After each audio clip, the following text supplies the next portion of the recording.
La clase de hoy vamos a ver integrales de superficie de campos escalares. ¿Está bien? Eh, Nosotros en integrales curvilíneas como que vemos funciones definidas sobre una línea, curva, por eso una curvilínea. ¿Está bien? Ahora vamos a ver cómo integrar funciones que están definidas sobre una superficie. ¿Está bien? Como por ejemplo podría ser, supónganse que tienen un casquete, ¿está bien? Donde tienen definido una densidad, siempre pongo el mismo ejemplo, ¿está bien? Y ustedes quieren calcular la masa de ese casquete, ¿está bien? No del sólido, porque si fuese la masa de un sólido estaríamos haciendo un integral triple, ¿no? Acá sería como la masa de la superficie, digamos, del casquete con el que están trabajando, ¿está bien? O sea que esa es más o menos la idea rápida, ¿está bien? Nosotros vamos a aprender a integrar cualquier tipo de campo escalar, pero si integran el campo escalar constante igual a 1, lo que encuentran es el área, digamos, de esa superficie. ¿Está bien? ¿Se entiende eso? Pero bueno, no tiene por qué ser la función constante igual a 1, puede ser cualquier densidad o cualquier función, cualquier campo escalar en general. ¿Está bien? Pero nosotros vamos a empezar un poco tratando, igual que en curvilínea, ¿se acuerdan que en curvilínea lo primero que hicimos era analizar la longitud de arco? Y después, basándonos en la longitud de arco, le agregábamos un condimento más y encontrábamos la integral curvilínea de cualquier función. ¿Está bien? Nosotros vamos a hacer lo mismo, pero vamos a tratar de encontrar ahora cómo medir una superficie, cómo medir el área, digamos, de una superficie alabeada.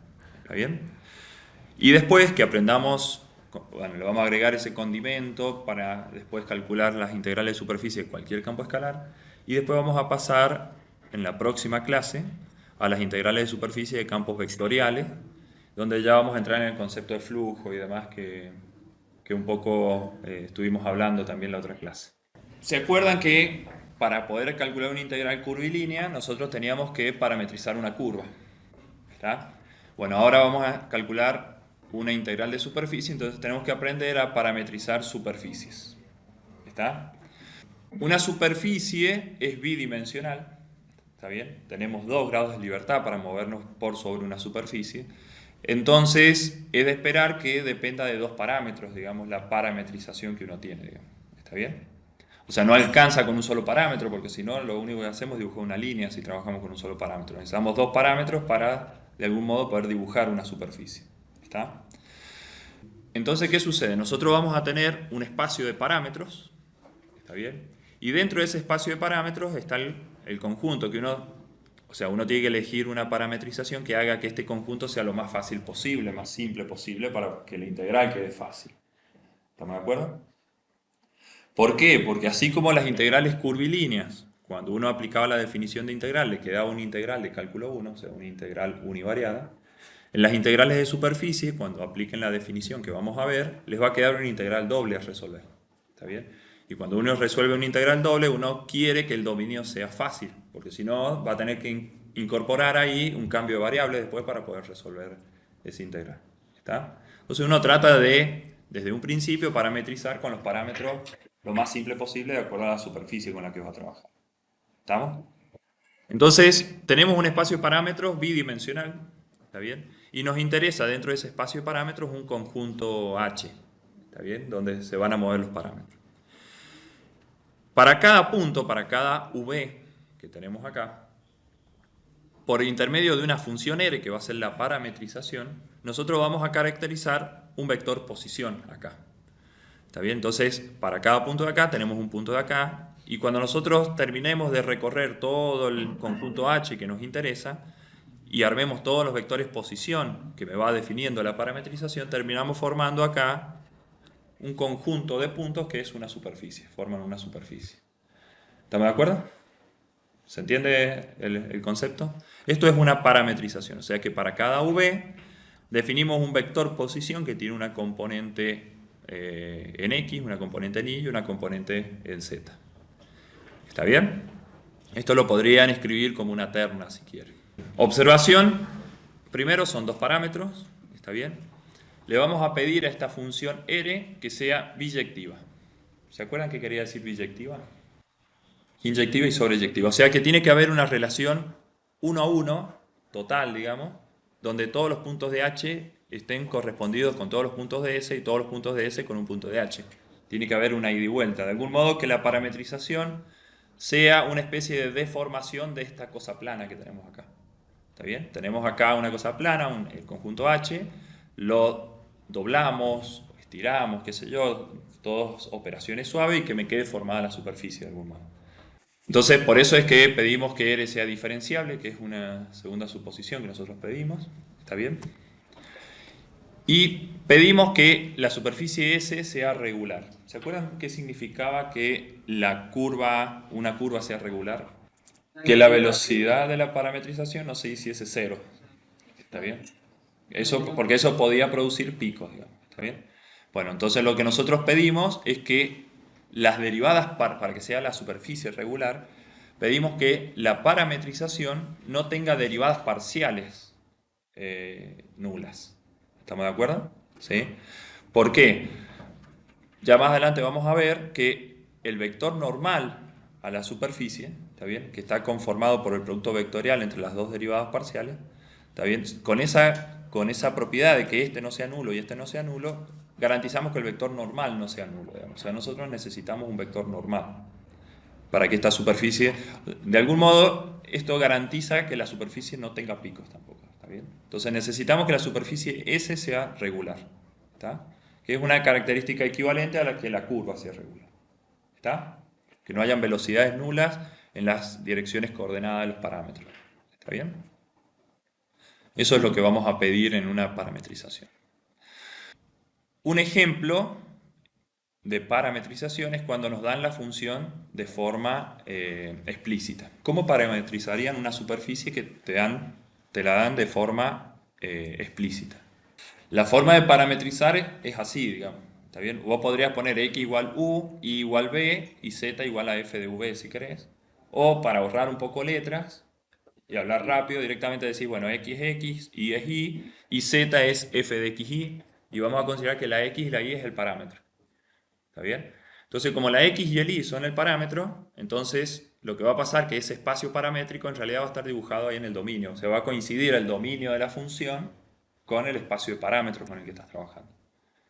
Entonces, ven que esto es una parametrización, porque si vos al x y al y le permitís que se mueva por todo el conjunto H, entonces cuando armes todos los puntos x, y, f de x, y, vas a estar armando todos los posibles puntos que tiene la superficie. Entonces la estás parametrizando la superficie.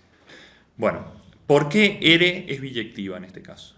Porque cada punto del plano está evaluado sobre la función. Claro, hay una correspondencia 1 a 1, digamos, punto, sombra, punto, sombra, punto, sombra, digamos, ¿está bien? Y todos tienen asignado un escalar a todo el punto. Exactamente, o sea, lo ven, digamos, cualquier punto que ustedes tengan acá tiene un correspondiente acá, y cualquier punto que esté acá tiene un correspondiente abajo, digamos, ¿está? Hay una correspondencia 1 a 1 y hay una correspondencia biyectiva entre el conjunto donde están los parámetros y la superficie, ¿está? R es diferenciable en cada una de sus componentes, ¿no? O sea, R es diferenciable. ¿Por qué sería diferenciable? ¿Qué les parece? Bueno, está bien, tiene derivadas parciales continuas, pero vos fíjate que esto es diferenciable y esto también es diferenciable porque estamos partiendo de que es la gráfica de una función diferenciable. ¿Está bien? Entonces, R es diferenciable y podemos trabajar sin problema. Y la superficie S es regular, digamos, porque si derivamos respecto de X o derivamos respecto de Y, esta parametrización no se va a anular nunca, digamos, ¿está bien? Vamos a tener el 1, 0 derivada parcial o el 0, 1 derivada parcial, digamos, ¿está bien? O sea, si derivo respecto de X y de Y todas las componentes de la parametrización, no voy a obtener el vector nulo, digamos, que es lo que uno quiere evitar. ¿Está bien? Entonces, la forma vectorial de escribir esta parametrización es esta. ¿Está bien? ¿Me siguen con esto? ¿Sí? Y el vector normal que tendría la superficie, ya vamos a ver por qué es tan importante el vector normal, digamos, pero lo vamos calculando para estos ejemplos. Uno lo calcula como el producto vectorial entre las derivadas parciales. ¿Está? Fíjense, escribimos el IJK, ¿está? Y escribimos acá las derivadas respecto de X. Si derivamos respecto de X cada una de estas componentes, nos queda 1, 0 y la derivada parcial. ¿Está bien? Si derivamos respecto de y, queda 0, 1 y la derivada parcial, que es lo que escribimos acá. ¿Está? Y si hacemos el producto vectorial, fíjense, queda en la primera componente este por este menos este por este, o sea que queda menos la derivada parcial respecto de x. Después en el medio, recuerden que quedaba este por este menos este por este. ¿Está bien? Entonces queda menos la derivada parcial. Y en la última componente queda 1 por 1 menos 0 por 0, queda 1. ¿Está bien? O sea que ese sería el vector normal que tiene la superficie en cada punto. ¿Ya lo vieron a esto antes? ¿Dónde vieron esto? ¿Cómo? No. En esta misma materia. ¿Cómo? Claro. ¿Se acuerdan cuando ustedes encontraban el vector normal a una superficie? O cuando encontraban el plano tangente, que ustedes tenían dos formas de encontrar el vector normal. ¿Se acuerdan? Este vector normal era una de las versiones cuando trabajaban con la función dada de forma explícita. ¿Estamos de acuerdo en esto? ¿Sí? O sea que estamos obteniendo cosas consistentes con lo que veníamos viendo antes, digamos, no es que estamos obteniendo cosas distintas. Bien, veamos un ejemplo de parametrización. Supongamos que tenemos la superficie S1, que es ese paraboloide que está ahí, limitado por el plano Z igual a 4. ¿Está? Supongamos que queremos parametrizar, lo que vamos a parametrizar entonces es como el área lateral que tenemos acá, ¿no? ¿Está? ¿Cómo lo parametrizamos? ¿Están todos de acuerdo en eso? Puede ser con U y B también. Podemos tener una circunferencia con un radio variable y ¿Sí? z en función de esa circunferencia. También, ahora lo vemos a ese. Pero digamos que esta sería como la forma directa de parametrizar en base a cómo venimos, digamos. ¿Está bien? ¿Se entiende eso? O sea, uno puede parametrizar así, también puede parametrizar de otra forma, ya vamos a ver otra forma de parametrizar. Pero está bien, no está mal parametrizado esto. ¿Está? Entonces, la forma vectorial de esta parametrización sería esto, xy, x cuadrado más y cuadrado. ¿Estamos? ¿Se entiende eso? O sea, cada punto que ustedes tienen acá está formado por una coordenada xy y una coordenada z que tiene que respetar la ecuación del paraboloide para que esté el punto apoyado en el paraboloide. ¿Está bien? Por eso es xy, x cuadrado más y cuadrado. ¿Está bien? Bien. El vector normal, ¿está? Se calcula con el producto vectorial, digamos, entre estas dos componentes y fíjense que queda el menos 2x menos 2y, 1. Menos la derivada respecto de x de la f, o sea, es menos 2x. Acá es menos 2y porque es menos la derivada respecto de y. ¿Está bien? Y después el 1 que quedaba fijo ahí. Bueno, entonces yo pregunto, ¿podríamos haber obtenido el vector 2x, 2y menos 1? Sí. ¿Qué tendríamos que haber hecho para obtener el 2x, 2y menos 1? Claro. Tendríamos que haber hecho la derivada parcial respecto de y, producto vectorial con la derivada parcial respecto de x, o sea, intercambiar las filas que tenemos ahí en esa fórmula. Si a ustedes les da un vector normal que está en el sentido contrario al que a ustedes les interesa, ustedes simplemente tienen que cambiarle el signo, porque simplemente cambian de orden, digamos, estos dos vectores y obtienen el que a ustedes les sirve, digamos, el sentido que les sirve. ¿Está? A veces no, porque a veces simplemente nos va a interesar el módulo, nada más el vector, a veces nos va a interesar el vector, depende si estamos en campos escalares o vectoriales, ya lo vamos a ver bien a eso. ¿Está bien? Lo que pasa que como que la X y la Y ya tienen un orden predeterminado, digamos, siempre uno pone primero la X y después la Y. ¿Está? Pero cuando usen otro tipo de parametrizaciones, por ejemplo el ρ y el θ, a veces uno no sabe si pone primero el ρ y después el θ, o primero el θ y después el ρ, qué sé yo. Entonces puede que algunos obtengan un vector normal y otros obtengan el opuesto. ¿Está? Bueno, pero eso se controla simplemente cambiando el orden en que ustedes ponen los vectores ahí. ¿Está? Bueno, y entonces ahí viene lo que dice su compañero, digamos, no es la única forma que uno puede parametrizar una superficie, uno se puede valer de los parámetros que vienen de las coordenadas polares. ¿Está bien? El ρ y el θ. ¿Está? Fíjense que el x es ρ coseno, el y es ρ seno. ¿Está? Porque lo estamos parametrizando al x, ya el x y el y no es parámetro, sino que los tengo que escribir en función del ρ y el θ, que son los parámetros elegidos. ¿Está? Y después el z lo tengo que escribir en función también de estos parámetros. ¿Está bien? ¿Cómo obtengo el ρ cuadrado este? Reemplazamos acá y ahí obtenemos que el z es igual a ρ cuadrado. ¿Está bien? Y fíjense, ahora el θ varía entre 0 y 2pi. ¿Está? y el ρ varía entre 0 y 2.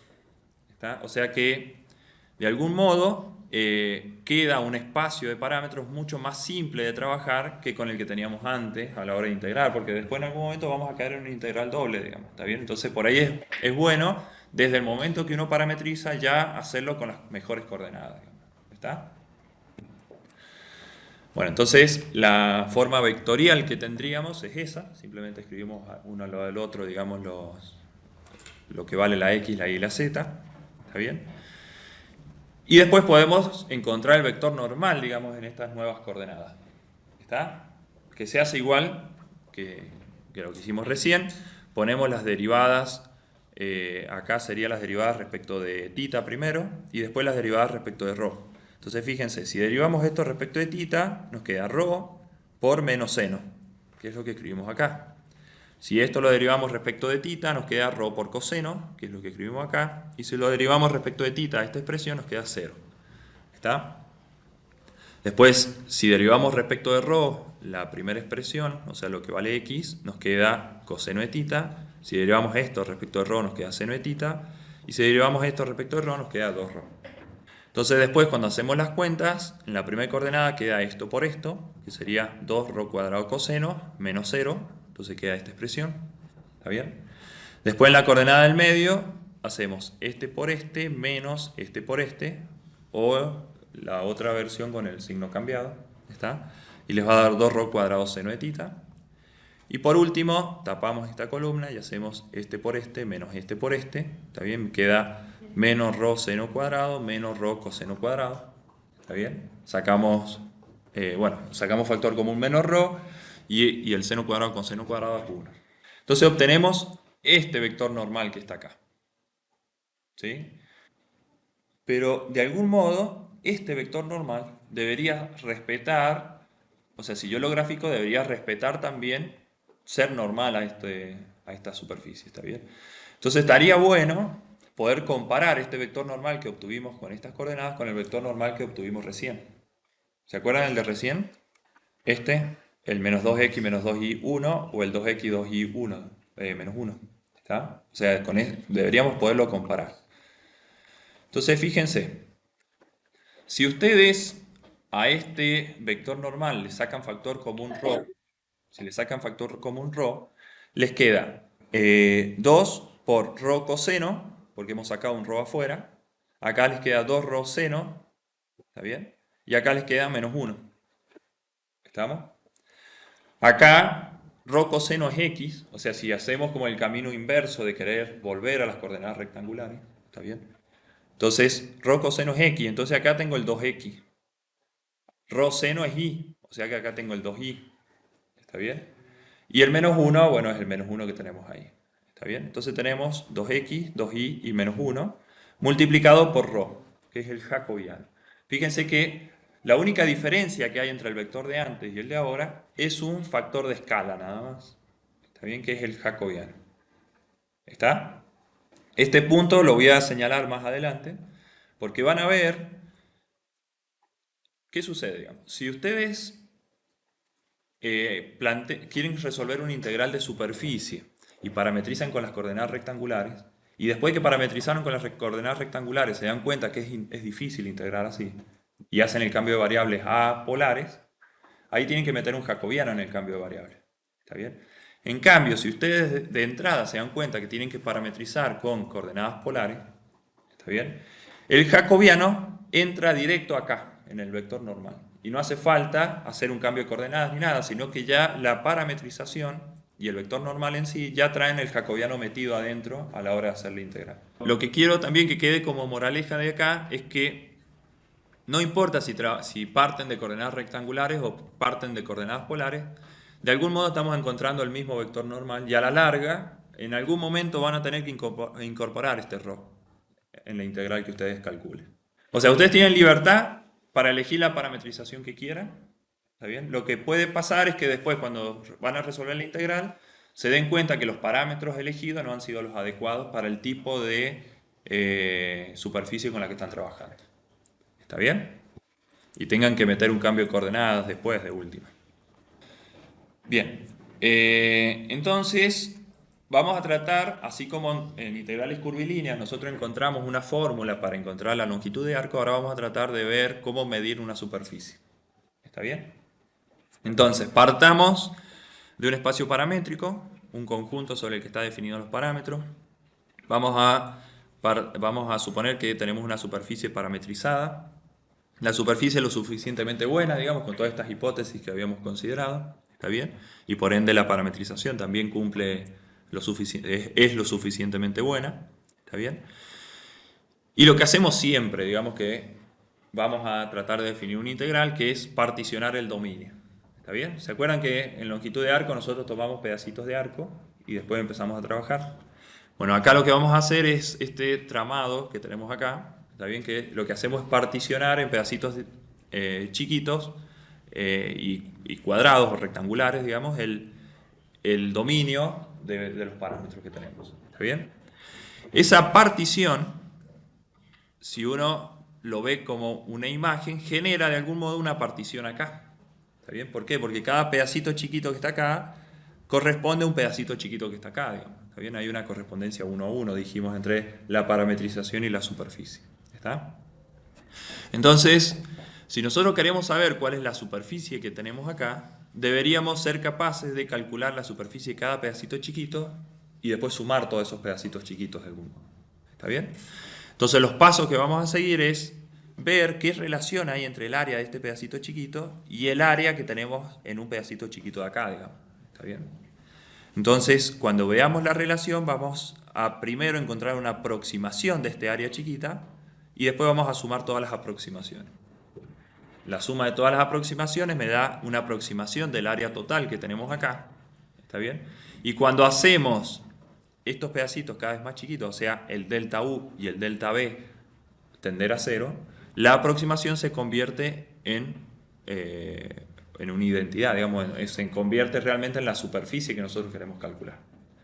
Bien, entonces vamos a pararnos en un punto particular, U0, B0 de los parámetros, ¿está bien? Que va a ser como, vamos a considerar que es el vértice de abajo a la izquierda, y vamos a considerar un cuadradito cualquiera de estos que están acá. ¿Está? Que acá, por como está señalado, sería ese cuadradito que estaría por ahí. ¿Está? Y vamos a tratar de ver qué relación hay con la superficie de ese pedacito que está por ahí. ¿Está? Ese va a ser nuestro objetivo.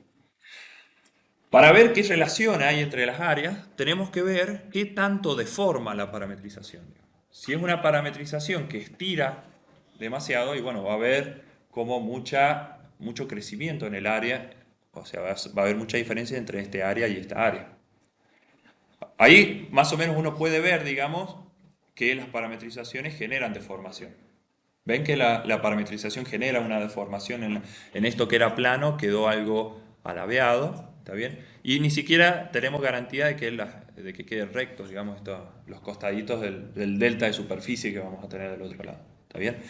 Este pedacito que está acá sería uno de los pedacitos que ustedes tendrían ahí, digamos. A este punto P sub 0 lo transforma en un punto P sub 0', al punto P sub 1 lo transforma en un P sub 1', y así siguiendo, digamos. ¿Está bien? Todos los puntos le encuentro un correspondiente del otro lado. ¿Estamos? Bien, entonces escribimos el mismo dibujo, o hacemos el mismo dibujo arriba, y van a aparecer escritas cuestiones que hemos ido hablando. La suma de todos los elementos de superficie formados resulta ser igual a S, que es el área de la superficie S, digamos. O sea, como que vamos... Permítanme hacer el abuso, así como se le llama superficie a la superficie y al número que cuantifica esa superficie, vamos a usar también el mismo símbolo, digamos, para no agregar demasiada notación. O sea, vamos a llamar la superficie al espacio geométrico S, pero también al numerito que representa el área de esa superficie geométrica. Entonces aproximamos cada delta S para de ese modo obtener una aproximación de la superficie total. ¿Está? Bien, acá le ponemos coordenada a los puntos que ya habíamos mencionado antes, el P sub 0, el P sub 1 y el P sub 2 y demás. Fíjense que el P sub 0 es U0B0, el P sub 1 tiene un incremento en U, pero en B sigue siendo lo mismo. Y lo mismo pasa con el P sub 3, digamos, se mantiene constante en U, igual a U0, pero le damos un pequeño incremento en B. Y el P sub 2 tiene los dos incrementos, el delta U y el delta B, en sus dos coordenadas. ¿Está bien? De algún modo lo que nosotros queremos es, a la larga, que este P sub 2 tienda a ser el P sub 0, digamos. Haciendo que esto tienda a 0 y haciendo que esto tienda a 0, digamos, de algún modo. ¿Está? Acá estamos como poniendo una lupa, estamos haciendo zoom sobre esos cuadraditos que aparecían en las particiones. ¿Está? Bien. Después, los correspondientes de estos puntos, le vamos a poner un prima arriba para decir, bueno, este es el correspondiente de este es el correspondiente de este y demás. ¿Se entiende eso? ¿Sí? Se puede pensar que el delta S es una deformación del rectángulo plano P sub 0, P sub 1, P sub 2, P sub 3, producida por la parametrización. ¿Está? Estamos como formalizando lo que venimos hablando. No hay nada nuevo, digamos, en esto que está acá. Fíjense lo siguiente. Esta superficie que está acá es un tanto compleja de algún modo de calcular. ¿Está? Pero si yo pudiese acá hacer una recta tangente y acá también hacer una recta tangente y escribir de algún modo un vector velocidad, que ya vamos a ver qué sería, y acá escribir un vector velocidad, ¿está bien? Con esos dos vectores velocidad, yo puedo armar un paralelogramo, ¿está bien? Cuya superficie va a ser parecida a esta superficie. Ese parecida quizás sea medio burdo a esta amplitud, pero cuando uno hace el delta U y el delta B tender a cero, tienden a ser muy similares, digamos, el área de un paralelogramo tangente que tendrían ahí con el área de ese sector de superficie que tiene, de ese pedacito de superficie. ¿Me explico? Entonces, en camino a encontrar cuáles son los vectores tangentes, lo que vamos a hacer es concentrarnos en esta curva y le vamos a encontrar el vector velocidad a esta curva en este punto, ¿está bien?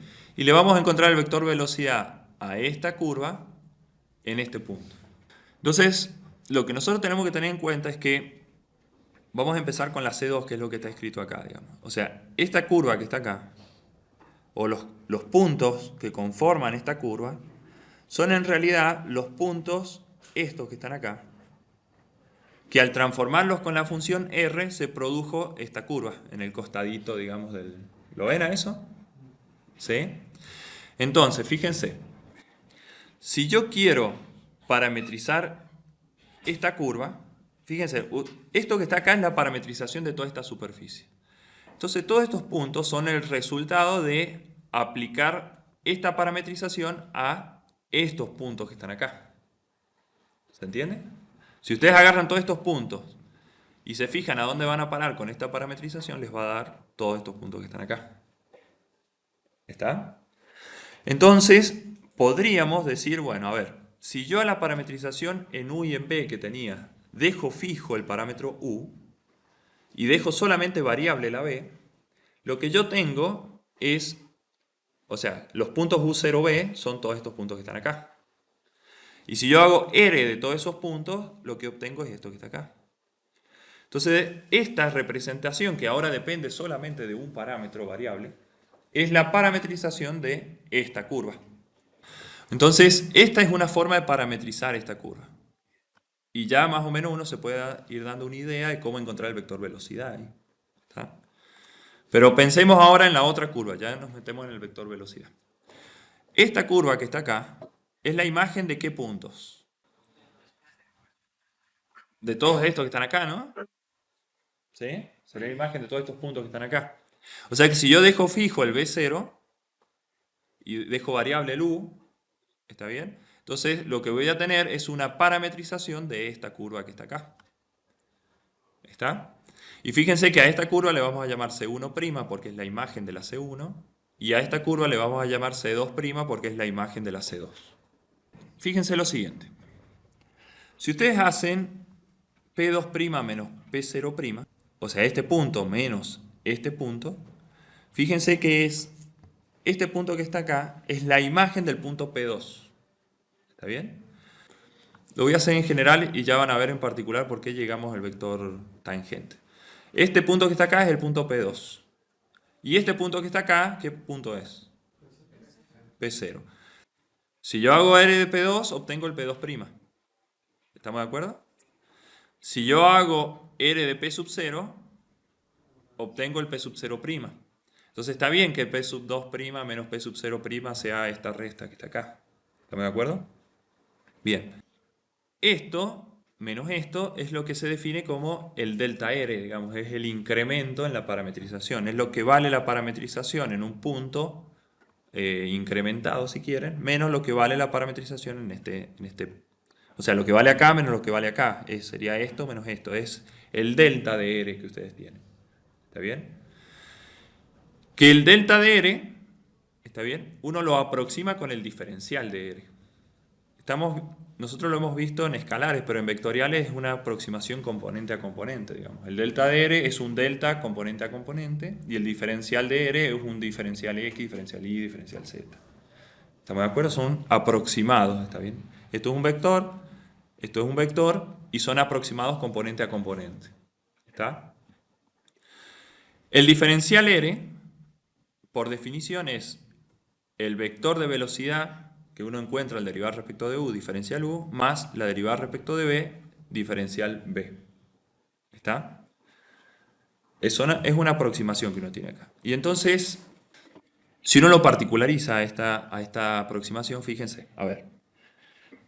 Si en esta aproximación que está acá, yo hago el delta b igual a 0, lo que hago es, en vez de considerar el p sub 2, considero el p sub 1. ¿Está bien? Si hago el mismo análisis, pero con delta b igual a 0, ¿no? Voy a tener el mismo análisis, digamos, ¿está bien? Solo que voy a tener el P1' menos el P sub 0'. ¿Está? Y si hago el mismo análisis con delta U igual a 0, ¿está bien? Si hago el delta U igual a 0, o sea, sería este igual a 0, lo que voy a tener es esto menos esto, o sea, este menos este, va a ser el P sub 3' menos el P sub 0'. ¿Está? Si hago el delta B igual a 0 en la aproximación, si hago el delta B igual a 0 en la aproximación, me queda esto que está acá, que sería esto que escribo acá, o sea que tengo esta aproximación. Y si hago el delta B igual a 0, anulo esto y me queda esto como una aproximación. Bien, otra forma, a ver, voy a tratar de explicárselos de otra forma. El vector velocidad es la derivada. ¿Estamos de acuerdo en eso? ¿Sí? Entonces, si yo tengo esta parametrización, por ejemplo, en la C1', o sea, si yo tengo la parametrización de esta curva, esta parametrización que tengo acá depende solamente de U.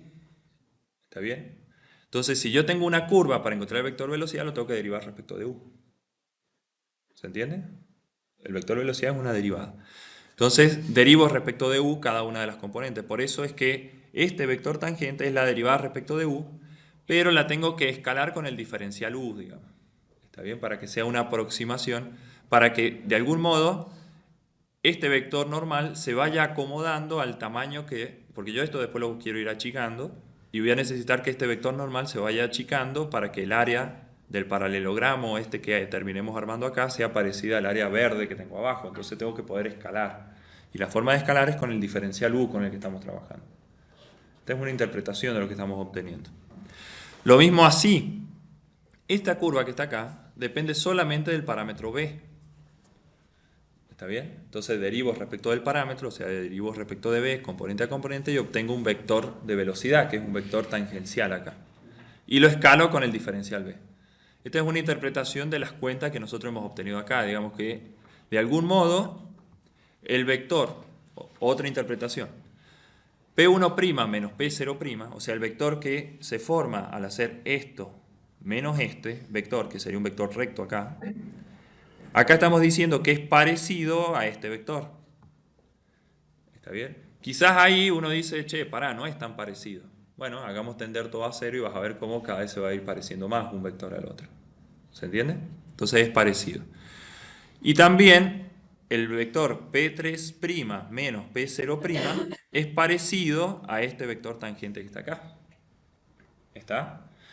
Entonces, de algún modo, podríamos aventurarnos a decir que el área de esta región, este delta ds, esta delta de superficie, es parecida al área que me van a formar el paralelogramo que conforman estos dos vectores. ¿Está? ¿Ustedes se acuerdan cómo se calcula el área del paralelogramo que forman dos vectores? con el módulo del producto vectorial. ¿Se acuerdan de eso? Era una aplicación del módulo del producto vectorial. Entonces, de algún modo, el delta de superficie, o el pedacito de superficie, ¿está bien? Es aproximadamente el módulo del producto vectorial entre los dos vectores tangentes que encontramos nosotros. Y fíjense que esto es un vector, esto es un escalar. ¿Por qué esto es un vector? A ver, lo vuelvo a preguntar. Acuérdense que R es la parametrización. ¿Está bien? Entonces tiene dos, en este caso tres componentes. ¿Está? Y cuando uno dice voy a derivar una parametrización respecto de U, es la derivada componente a componente, digamos. Se deriva la primera componente respecto de U, la segunda componente respecto de U, la tercera componente respecto de U. Entonces eso me da como resultado un vector. ¿Está? Y el diferencial U es un diferencial escalar. ¿Está? Lo mismo pasa acá, tengo un vector y un escalar. Acuérdense que en el producto vectorial, una propiedad del producto vectorial es que uno puede sacar los escalares afuera del producto vectorial. Y una propiedad del módulo es que uno puede sacar los escalares fuera del módulo también. ¿Está bien? Entonces queda esta expresión que está acá. ¿Quién apareció ahí? Que todavía no lo escribimos, pero está. ¿Quién apareció? No. Que lo hemos estado nombrando. Y dijimos, ¿cómo? Tampoco. No. Es una especie de jacobiano, de algún modo, ya lo vemos. Ya lo vamos a tratar de interpretar como un jacobiano. El vector normal. ¿Dónde está el vector normal? Adentro del módulo, acá, mire. Por eso es que a nosotros nos interesa el módulo del vector normal, no nos interesa el vector normal en sí. Nos interesa su módulo. ¿Está? Ahora vamos a ver por qué.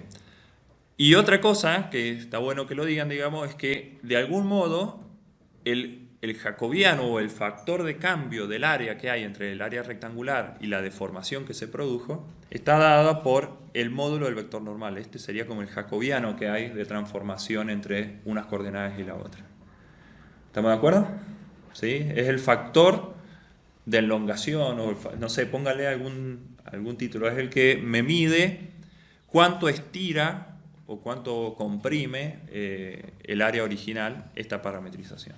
Entonces, este número que está acá dijimos que es el área de esto que está graficado acá. Si nosotros ahora a esto lo sumamos sobre todos los pedacitos, digamos, que nosotros tenemos, lo que tenemos es una aproximación del área total. ¿Está? ¿Y qué pasa con las sumas cuando ustedes hacen el delta U y el delta B tender a cero? ¿En qué se convierten las sumas cuando hacen el delta U y el delta B? Se convierten en integrales, digamos. La integral es un símbolo que representa eso, digamos, es a qué convergen las sumas cuando hacemos los incrementos tender a cero. ¿Está bien? Entonces, por ese motivo es que la superficie que se aproxima con una suma, ¿está bien? Yo he evitado escribir la suma para no complicar notacionalmente, digamos, la explicación y tratar de darla de una forma lo más intuitiva posible. Es que esa suma, cuando hacemos el delta U y el delta B tender a cero, se convierte en una integral de estas cantidades que están acá. ¿Está bien? Y lo que hemos obtenido es eso, digamos, es una forma de calcular una superficie. Y fíjense que estamos integrando sobre el espacio de parámetros.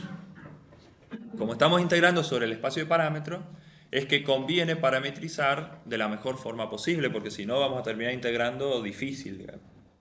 ¿Me explico? Y no vamos a poder hacer rápido el cálculo de superficie que nosotros queremos. ¿Está bien? Y a partir de esta identidad es que se define el diferencial de superficie. ¿Está bien? El diferencial de superficie como toda esta cantidad que está acá. ¿Está bien? Entonces el diferencial de superficie es toda esa cantidad por definición. ¿Está? Supongamos que queremos calcularle, nosotros ya hemos visto, dada cualquier forma de parametrizar, digamos, ya hemos visto cómo calcular una superficie. Ahora lo particularicemos para el ejemplo más común que suele aparecer en la práctica, que es, te doy una función diferencial que al graficarla me genera una superficie regular, ¿está bien? Y quiero que me calcules la superficie de eso que está ahí, digamos, de esa superficie que está ahí arriba. ¿Está bien? ¿Qué tendría que hacer para hacer eso? Primero, o sea, si yo me voy a la fórmula, necesito primero una R, digamos, y la R es la parametrización que tengo en la superficie. Después voy a tener que derivar, después voy a tener que hacer un producto vectorial para encontrar el vector normal. Cuando tenga el vector normal le tengo que calcular el módulo y recién ahí me puedo poner a integrar. Tengo que hacer todo eso. ¿Está bien? Bien. Entonces, lo primero que tengo que hacer es parametrizar. ¿Está bien? Cuando parametrizamos, nosotros se acuerdan que si parametrizamos de la forma clásica sería x igual x, y igual y z igual f de x, y. Nosotros vimos que el vector normal terminaba siendo esta cantidad, ¿se acuerdan? ¿Sí? ¿Y nosotros qué necesitamos de este vector normal? El módulo, ¿está bien? Entonces, si calculamos el módulo, nos queda esta expresión que está acá. Digamos, el módulo de esto es cada coordenada elevada al cuadrado. Esto al cuadrado, más esto al cuadrado, más esto al cuadrado, todo raíz cuadrada. Entonces esta es la fórmula que hay para encontrar la superficie de una función dada de forma... A ver, la superficie o el área de la superficie que es la gráfica de una función diferencial. ¿Estamos de acuerdo? Es un ejemplo de aplicación. Ahora vamos a ver otro ejemplo. Bueno, note que se obtiene el mismo resultado si hubiésemos calculado el vector normal al revés, digamos, lo opuesto. Porque estamos calculando el módulo, ¿está bien? Entonces acá es como que no tiene sentido mirar el sentido, ¿está bien? Porque al final lo que vemos es el módulo nada más, ¿está? Bien. Entonces, vamos al ejemplo en el que estábamos nosotros para aplicar, digamos, y ver qué pasa. Nosotros vamos a trabajar con la superficie z igual a x cuadrado más y cuadrado, ¿está? Que tiene como dominio de integración, o el dominio de la función, acuérdense que el dominio de la función puede no ser igual al dominio de integración. El dominio de integración es el dominio de los parámetros. Si uno usa el x y el y como parámetro, bueno, ahí sí coincide el dominio de integración con el dominio de la función. ¿Está? Bueno, el tema que la superficie, a nosotros nos interesa todo el paraboloide, pero cortado por el plano z igual a 4. ¿Está bien? Entonces es como que desechamos el resto del paraboloide. Nos interesa solamente este trozo. Al mirarlo desde arriba, para saber cuál es el dominio, cuál es la sombra que genera este paraboloide, nos queda una circunferencia. ¿Estamos de acuerdo? ¿Y cómo sé que es de radio 2 esta circunferencia? Bien, porque si yo hago la curva de nivel que tendría esta superficie en z igual a 4, ¿está bien? O sea, lo corto con el plano z igual a 4, me queda una curva, ¿está bien? Que va a ser 4 igual a x cuadrado más y cuadrado. Y esa curva, cuando yo mire desde arriba, va a ser la parte exterior que va a tener ese dominio sobre el que estamos trabajando. ¿Está bien? Bien, ese sería el dominio. Los parámetros, o sea, ese dominio, si uno quiere saber qué variación tienen los parámetros, fíjense que estamos trabajando medio forzado en coordenadas rectangulares. Uno medio como que debería darse cuenta de que no es el mejor camino, ¿tá? Pero igual vamos a seguir porque necesito generar esa intuición en ustedes de decir, no voy a ir por coordenadas rectangulares. Entonces me voy a tropezar yo por primera vez, digamos, para que ustedes no se tropiecen, digamos, en este tipo de ejercicios, ¿está? Pero también quiero que vean que da lo mismo, ¿está? Quiero que vean que da lo mismo. Entonces, x va entre menos 2 y 2, y el y va entre estas dos cantidades. ¿Cómo encuentro yo estas dos cantidades? Perfecto. El piso y el techo, que se obtienen despejando de acá el y poniendo la raíz positiva y la raíz negativa como el piso y el techo. ¿Estamos de acuerdo? Entonces esos serían los límites que tendría el parámetro. Acá me estoy ahorrando varios pasos, digamos. ¿Está bien? Ustedes deberían hacer ahora la parametrización, que sería x cuadrado más y cuadrado, derivarla respecto de x, derivarla respecto de y, ¿está bien? Y encontrar el vector normal. Lo que pasa es que nosotros ya lo hicimos a esto en un ejemplo anterior. Entonces simplemente estoy copiando el vector normal que encontramos antes, ¿se acuerdan? El menos 2x menos 2y1. ¿Y ahora qué tenemos que hacer con este vector normal? Calcularle el módulo, ¿está bien? Y ese módulo lo tengo que escribir adentro del integral, porque acuérdense que la superficie es la integral del módulo del vector normal, ¿está? Entonces acá escribo los límites que me van a quedar para y y los límites que me van a quedar para x. ¿Está bien? Y adentro escribo el módulo, digamos, de esto. ¿Está bien? Que sería 1 más 4x cuadrado más... ¿Está bien? ¿Se entiende? Bueno, entonces es difícil, digamos. No imposible, pero es difícil. Tendrían que hacer sustituciones y demás para poder resolver. Claro, o sea, si se quedan en coordenadas rectangulares es difícil, pero si hacen el cambio de coordenadas, deja de ser difícil. Fíjense. Supónganse que vamos a trabajar con el ρ y el θ de las coordenadas polares. ¿Está? Si yo hago cambio de coordenadas, primero me cambia los límites de integración. ¿Está bien? ¿Por qué? Porque ahora el θ va de 0 a 2pi y el ρ va de 0 a 2. Entonces hacemos el cambio de coordenadas porque ya escribieron un montón y no tienen ganas de borrar y volver a parametrizar, entonces quieren hacer el cambio de coordenadas. No está mal, digamos, no es que esté mal, van a llegar al mismo resultado. Bien, entonces hago el cambio de coordenadas, cambio los parámetros. En vez de integrar respecto de y de x, van a integrar respecto de ρ y de θ. ¿Está bien? La función, ahora la tengo que escribir en los nuevos parámetros. Entonces tengo que cambiar el x por ρ coseno, el y por ρ seno. ¿Está bien? Cuando los eleva al cuadrado, saco factor común 4ρ cuadrado y me va a quedar un coseno cuadrado más seno cuadrado, que eso se hace 1. Entonces toda esa cuenta termina siendo 4ρ cuadrado, sumado con el 1 y la raíz y demás. ¿Está? Y no se olviden que todo cambio de coordenadas tengo que hacer aparecer el jacobiano. ¿Está bien? Si yo hago cambio de coordenadas tengo que hacer aparecer el jacobiano. Y ahora esta integral es más fácil. ¿Por qué? Puedo hacer una sustitución, digamos. Hago todo esto y acá afuera trato de ver la derivada, digamos, de todo eso que está ahí, digamos. Y trabajo con sustitución. ¿Está? Y acá les dejo la expresión algebraica del resultado, digamos, deberían sacar la cuenta para encontrar el decimal. ¿Está? Pero es esa el resultado de la integral.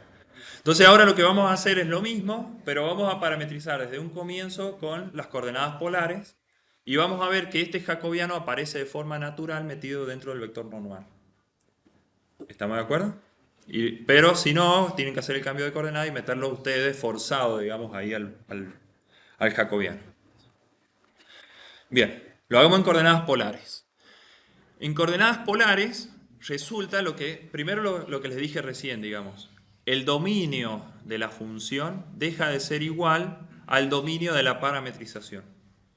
Porque el dominio de la función es un círculo, en cambio en la parametrización queda un rectángulo, donde θ varía de 0 a 2pi y el ρ varía de 0 a 2. O sea, es un rectángulo sobre el que vamos a trabajar. ¿Estamos de acuerdo? O sea que el espacio de parámetros es un rectángulo. Es el h ese que está acá o es el conjunto que tenemos dibujado acá. ¿Está? Bien. Acá me ahorré varios pasos. ¿Por qué? Claro. Y eso lo puedo hacer ¿por qué? Porque ya vimos un ejemplo, ya lo hicimos, ¿no? O sea, ustedes acá, entre esta línea y esta, están todos los pasos que vimos antes. Pasa que no quiero... Fui armando los ejemplos para no repetir demasiado, pero... Fíjense acá. Ustedes arman la parametrización, ¿está bien? La escriben de forma vectorial, encuentran las derivadas respecto a los dos parámetros, arman la matriz, calculan el producto vectorial y encuentran este vector. Yo simplemente estoy escribiendo como resultado esto, digamos, ¿está? Bueno, entonces ahí está el vector normal que se obtiene, digamos, ¿está? ¿Qué hay que hacer con este vector normal? El módulo.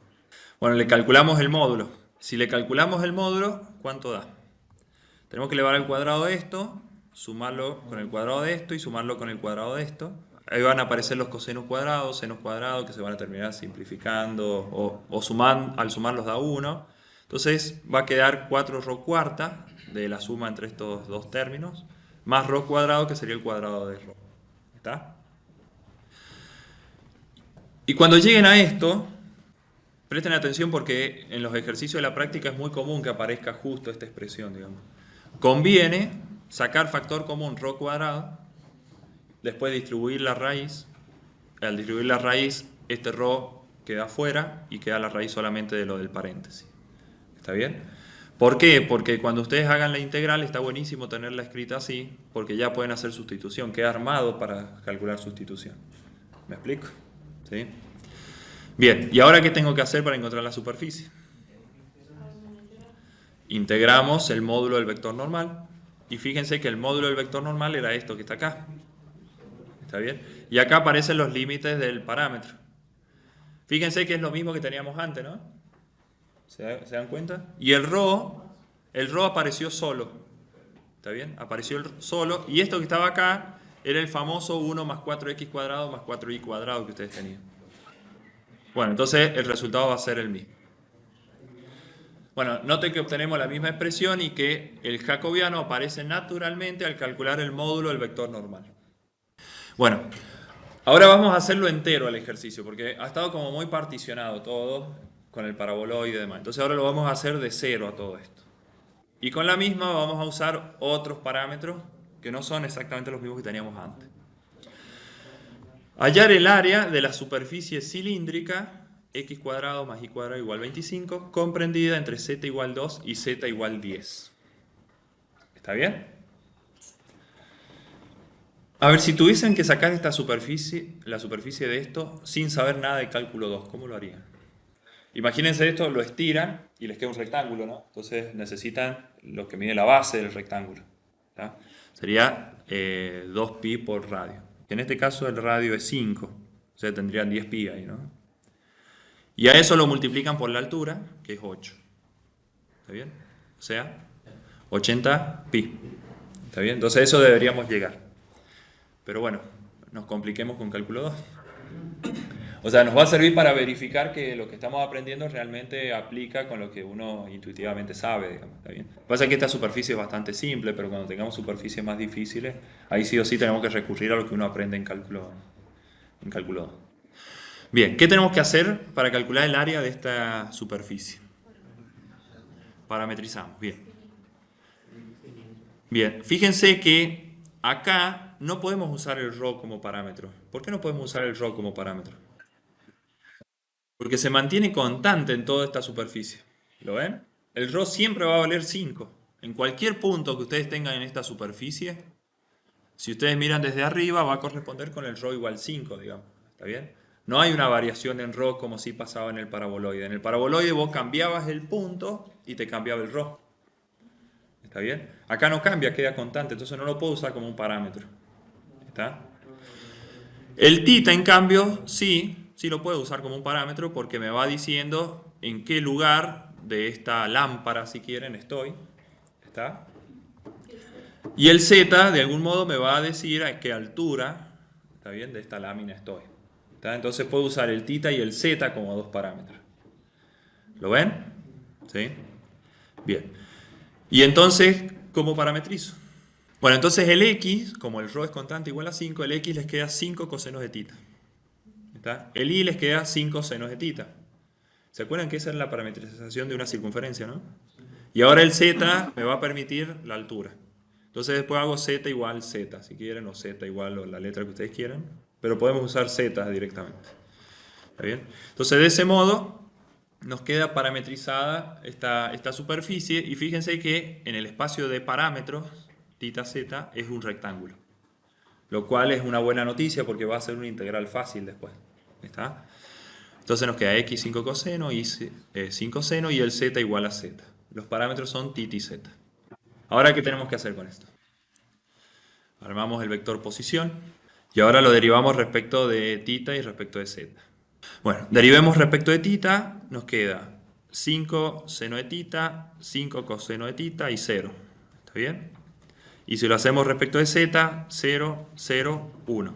Entonces, en la primera coordenada nos queda 5 coseno de θ por 1 menos 0 por 0, o sea, queda 5 seno de θ. Después nos queda este por este menos este por este. A eso le cambian el signo y queda 5 seno de θ. ¿Está bien? Y al final yo tengo que tapar esto. Tengo que tapar esto y hago esto por 0 menos esto por 0 es 0. ¿Está? Este es el vector normal. ¿Es lógico que este sea el vector normal? ¿Lo pueden interpretar gráficamente este vector normal? Hagamos una vista superior del cilindro con el que estábamos trabajando. Si nosotros agarramos un punto cualquiera que esté en la superficie, digamos, acá no se aprecia la altura, ¿está bien? Pero tomemos cualquier punto que esté acá. Ese punto le corresponde a un determinado ρ, que, bueno, el ρ es 5, ¿no? Pero le corresponde a un determinado θ y le corresponde a un determinado z. ¿Está? Pero fíjense que el vector normal que nosotros hemos encontrado es coseno, perdón, 5 coseno de tita, 5 seno de tita. Fíjense que el vector normal no depende de z. ¿Tiene sentido que no dependa de z? Claro, no importa a qué altura esté este punto, vamos a tener el mismo vector normal. Y si uno lo grafica este vector normal, uno va a graficar algo así, ¿no? ¿Está bien? Y fíjense que si ustedes grafican el 5 coseno de tita, 5 seno de tita, recuerden que les da un vector así, solo que lo ubican en el lugar que quieren y desde ahí lo grafican, digamos. ¿Se acuerdan qué pasa cuando hacen 5, hacen coseno de tita, seno de tita? Al variar el tita van variando el vector, digamos así, en este formato. ¿Está bien? Entonces simplemente lo que hacen es graficarlo ahí. Si ustedes consideran otro tita, por ejemplo el punto que tiene este tita, el vector normal va a ser desde acá. Quizás no lo estoy magnificando con el 5 como debería, digamos, pero quiero que vean cómo quedan los vectores normales. ¿Lo ven? ¿Cómo va girando el vector normal? Y no depende de z, porque no importa a qué altura estés, vas a dibujar el mismo vector normal. ¿Está? Ah, perdón, hay un error acá, no sé si se dieron cuenta. El vector es tridimensional. ¿Qué faltó? O sea, faltó esto, ¿no? Fíjense cómo hemos ignorado la tercera componente. Lo que pasa es que el vector normal no tiene elevación. ¿Está bien? O sea, es un vector que está como paralelo al plano XY. ¿Está bien? ¿Por qué? Porque las caras del cilindro de algún modo son perpendiculares a la base. Entonces el vector normal es paralelo a esa base, al piso, digamos, al plano XY. Entonces encontramos el vector normal. ¿Y ahora qué hacemos? El módulo del vector normal, que es 5, ¿está? Y ahora hacemos la integral.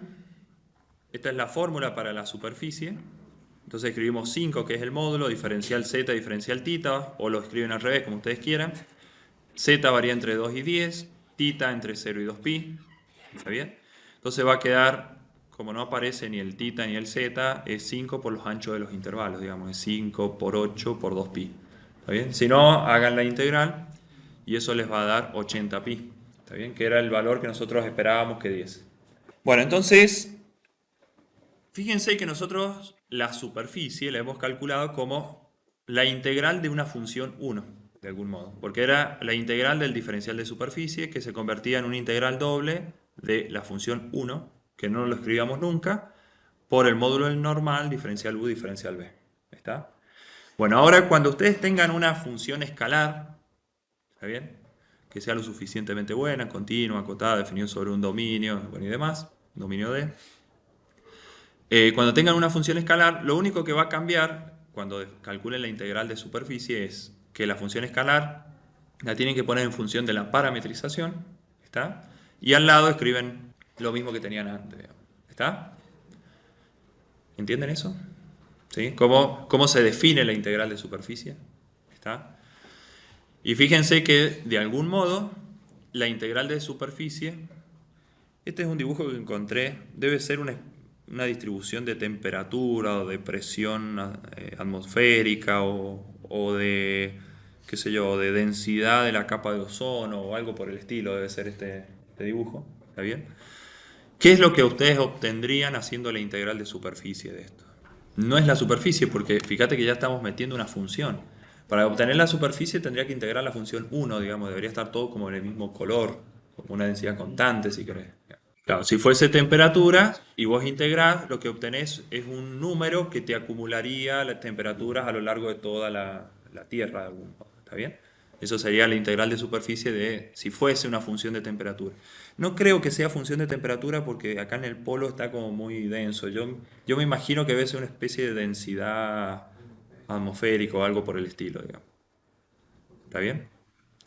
Sí, no me acuerdo. La saqué de internet a la imagen porque me pareció bonita para ponerla acá en esta filmina, pero bueno, habría que interpretar qué es la función para poder interpretar qué sería la integral, digamos, de esa función. ¿Está? Si fuese una densidad, de algún modo estamos encontrando una masa. Veamos las aplicaciones físicas, ¿está bien? Como para ir redondeando el tema. Y siempre aparecen las mismas aplicaciones físicas, digamos, ¿está? Entonces, les repito, digamos, cuando ustedes encuentren una masa, fíjense si están encontrando la masa de un alambre, la masa de una superficie, la masa de un sólido, ¿está bien? Porque en base a eso va a ser qué tipo de integral es la que ustedes resuelven. Bueno, entonces, la masa es la integral de la función de densidad. La F es la densidad, ¿está? Entonces, hagamos un ejemplo. Supongamos que queremos encontrar la masa de este cilindro que tenemos acá, ¿está bien? Que tiene un radio 3 en la base y una altura 10. ¿Está? Y fíjense que nos dan como densidad x cuadrado más y cuadrado más z cuadrado. ¿Está? He intentado colorear, digamos, el cilindro de acuerdo a la densidad. Ven cómo va creciendo como de forma constante hacia arriba, digamos. ¿Está? ¿Por qué? Porque el x cuadrado y cuadrado se va a ir manteniendo constante a lo largo de la superficie, digamos, porque es constante, digamos, a lo largo de esa circunferencia que uno va elevando hacia arriba, ¿está bien? Solamente el z cuadrado es el que me va, de algún modo, haciendo crecer la densidad hacia arriba, ¿está bien? Y bueno, tenemos que calcular la masa que tiene este cilindro. ¿Qué tenemos que hacer? Entonces, primero escribimos la parametrización, digamos que es muy similar al ejemplo anterior, lo único que cambia son los valores de z, que van entre 0 y 10, y el radio, que ahora es 3 y antes era 5, digamos. ¿Está?